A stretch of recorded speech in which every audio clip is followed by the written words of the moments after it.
오늘 함께 보실 하나님의 말씀은 시편 35편 1절에서 4절 말씀입니다. 말씀을 나누기 전 먼저 카리스를 준비해 주시기 바랍니다.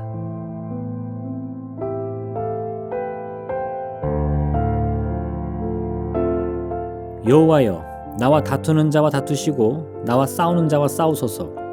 방패와 손방패를 잡으시고 일어나 나를 도우소서. 창을 빼사 나를 쫓는 자의 길을 막으시고 또 내 영혼에게 나는 내 구원이라 이르소서. 내 생명을 찾는 자들이 부끄러워 수치를 당하게 하시며 나를 상해하려 하는 자들이 물러가 낭패를 당하게 하소서. 아멘. 우리는 하나님을 전능자 또는 창조자와 같은 말로 표현합니다. 그런데 이런 하나님에 대한 호칭은 약간의 오해를 불러오기도 합니다. 하나님께서 온 만물을 창조하시고 또한 모든 피조물들의 통치자가 되시기 때문에 하나님 보시기에 세상 모든 만물들은 다 똑같이 보일 것이라고 말입니다. 즉 하나님은 마치 한 손에는 칼을 들고 다른 한 손에는 저울을 든 정의 여신과 같이 두 눈은 가린 채 우리의 선과 악을 저울에 대고는 그 무게에 따라 우리를 판단하는 재판관처럼 느껴지는 겁니다. 물론 하나님은 모든 사람들을 구원에 이르게 하시기 위해 예수 그리스도를 이 땅에 보내셨습니다. 또한 하나님은 자신의 죄를 회개하며 죄악의 길을 돌이키고 하나님께로 돌아오는 모든 사람들을 은혜와 사랑으로 맞이해 주십니다. 하지만 이런 하나님의 특징이 곧 하나님이 모든 사람들을 늘 동등하게 혹은 똑같은 사람으로 대해 주신다는 것을 의미하는 것은 아닙니다. 우리는 평등을 차별의 반대말로 이해합니다. 그러니 하나님이 누구도 차별하지 않는 분이시라면 곧 모든 사람을 다 평등하게 대해야 한다고 생각하는 겁니다. 그래서 어떤 이들은 이를 우스갯소리로 표현하는데 만약 하나님을 믿고 섬기는 두 나라가 월드컵 축구 경기를 하며 각 나라의 국민들이 자국의 승리를 위해 기도하면 하나님은 도대체 어느 나라의 기도에 응답해 주셔야 하냐고 말입니다.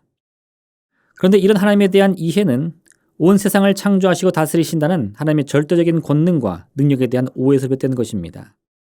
하나님은 분명 온 세상을 다스리시는 분입니다. 그러니 하나님은 아무 이유 없이 어떤 특정한 사람들을 더 특별히 사랑하시거나 어떤 특정한 사람들을 더 미워하시지는 않습니다. 그러나 이것이 곧 언제나 하나님은 모든 사람을 공평하게 대하신다는 것을 의미하지는 않습니다. 성경에서도 하나님이 두 나라나 민족 혹은 두 사람 사이의 관계에서 어느 한쪽의 편을 들어주시는 경우를 종종 볼 수 있습니다. 하나님은 애굽의 왕 바로에게 스스로 대적자가 되시며 애굽의 노예였던 이스라엘의 편에 서주셨습니다. 또한 하나님은 이런 이스라엘 백성들을 위해 가나안 땅에 있던 거류민들을 대적하고 이스라엘이 그들로부터 승리를 얻을 수 있도록 도와주셨습니다. 하나님은 미리암과 아론이 모세를 비방하며 자신들 역시 모세의 견조 부족할 것이 없는 명실상부한 이스라엘 민족의 리더라고 말하자 하나님은 모세만이 진정한 하나님의 종이라고 말씀해 주십니다. 오늘 본문에서도 다윗은 자신이 누군가 다툼이 일어났을 때 하나님이 자신의 편에 서주실 것을 간절히 호소합니다. 만약 하나님이 공정한 재판을 통해 어떤 쪽에도 기울어지지 않는 공평한 판결만 내리신 분이라면 이러한 다윗의 요청은 참으로 기이하게 짝이 없는 것이 될 것입니다. 재판관이신 하나님께서 공정하고 정의로운 판결을 해주실 것을 요청하는 것이 아니라 어떤 상황이든 상관없이 우리 자신의 편을 들어달라고 하는 간청과 다를 것이 없기 때문입니다. 그런데 만약 누군가 오늘 다윗의 고백을 이러한 맥락에서 이해한다면 이는 본질적으로 하나님과 자신에 대해 큰 오해를 하고 있는 것입니다. 하나님께서는 오늘 다윗이 고백하고 있는 것과 같이 우리가 하나님을 찾고 또 찾으면 언제든 우리 곁으로 다가오신 분이라고 말씀합니다. 하나님은 아브라함을 축복하시면서 그가 축복하는 자에게는 하나님의 친히 복을 내리고 그가 저주하는 자에게는 하나님의 친히 저주하겠다 약속해 주십니다. 이런 모습만 보아도 하나님은 분명 누군가 간절히 찾고 의지하는 자에게 반드시 도움을 주시는 분임을 알 수 있습니다. 그래서 오늘 다윗은 하나님을 향해서 자신을 도와 자신과 다투는 자와 대적해달라고 간청할 수 있었던 겁니다. 물론 우리가 이런 하나님의 모습을 받아들이게 되면 하나님의 정의와 공의에 대한 의문이 생길 수도 있습니다. 만약 하나님이 누군가 간절히 기도함으로써 그 요청을 들어주신다면 그래서 두 사람이 다툼이 일어났는데 어느 한쪽의 편에 들어주신다면 우리는 그런 하나님을 정의 하나님으로 믿을 수 있느냐고 말입니다. 이에 대해서는 무엇보다 오늘 다윗이 하고 있는 고백의 진정한 의미가 무엇인지를 깨달아야만 합니다. 다윗은 하나님께서 자신의 편에 서달라고 요청하고 있는데 사실 이런 고백의 진정한 의미는 하나님이 정의를 굽게 하여 특정한 누군가를 편애해달라는 것이 아닙니다. 오히려 그 반대로 다윗 자신이 원수의 손에 눌려 절망이 가득한 순간에도 자신의 편에 서실 하나님을 기대하며 행여라도 그 마음을 유혹할 수 있는 불의에 맞설 힘을 달라고 기도하는 것입니다. 만약 다윗이 하나님의 구원을 확신하지 못한다면 그는 이런 문제 상황에 어떤 극단적인 선택일지라도 서슴없이 행할 수 있었을 것입니다. 어차피 망할 인생, 너 죽고 나 죽자 식의 삶을 선택할 수도 있었을 것입니다. 그래서 많은 이들이 평소 하나님의 뜻을 잘 따르다가도 인생의 문제나 실패가 찾아오면 그 믿음이 꺾여 스스로 무너지고 마는 겁니다. 사탄은 이런 인간의 심리를 이용하여 하나님께 욥을 시험할 수 있도록 요청한 것입니다.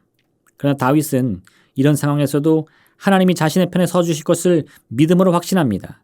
그리고 이런 결단을 통해 어둠이 가득한 순간에도 어둠과 손 잡는 것이 아니라 오히려 빛의 갑옷을 입고 대낮에 다니는 사람처럼 행하는 그 믿음의 삶을 붙잡기로 작정한 것입니다. 결국 다윗은 하나님이 자신을 편애하여 자기의 편을 들어주는 것을 기대한 것이 아니라 스스로 믿음을 잃지 않고 절망 속에서도 하나님의 뜻을 따르는 믿음의 삶을 살고자 결단할 때 하나님이 반드시 자신의 편에 서주실 것을 기대했던 겁니다. 이런 다윗의 믿음은 그가 우리아를 죽이고 그의 아내였던 바세바를 취한 후나 자신의 아들 압살롬이 반역을 일으켜 자신에게 칼을 겨누는 상황에도 잘 나타납니다. 비록 다윗은 육신의 정욕에 굴복하여 죄를 범하기는 했지만 그 이후 자신의 죄가 밝히 드러나고 또한 바세바 사이에서 얻은 아이가 죽게 되었을 때에도 절망하거나 원망하거나 혹은 불평할 것이 아니라 더욱더 하나님을 찾고 의지하여 자신의 죄를 자복하고 회개한 것입니다. 하나님이 나의 편에 서기를 기대한다면 우리는 더욱 하나님의 편에 다가가기를 노력해야 합니다. 그분의 말씀을 따르고 그 섭리에 순종하기를 더욱 다짐해야 하는 것입니다.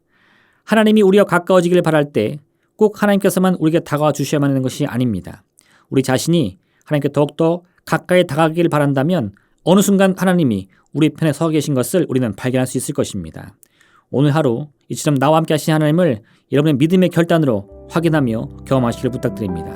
기도하겠습니다. 사랑의 하나님 아버지, 위기의 순간 원망이나 불평의 마음이 아닌 주님을 향한 확고한 신뢰와 그 믿음의 마음이 곧 우리의 소망인 것을 알게 하여 주옵소서. 주의 귀한 손길을 기대하며 소망하며 이 믿음의 자리를 굳건히 지켜나아갈 때에 오히려 우리를 괴롭히던 환경은 사라지고 우리의 편에 서서 우리의 원수들을 물리치시고 우리를 높이시는 주님을 만나게 될 줄을 믿습니다. 오늘 하루 같은 믿음과 신앙으로 반드시 승리하는 복된 하루 되게 허락하여 주옵소서. 예수님의 이름으로 기도합니다. 아멘.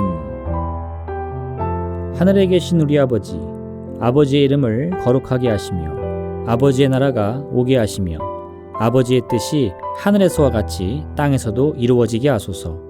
오늘 우리에게 일용할 양식을 주시고 우리가 우리에게 잘못한 사람을 용서하여 준 것 같이 우리 죄를 용서하여 주시고 우리를 시험에 빠지지 않게 하시고 악에서 구하소서.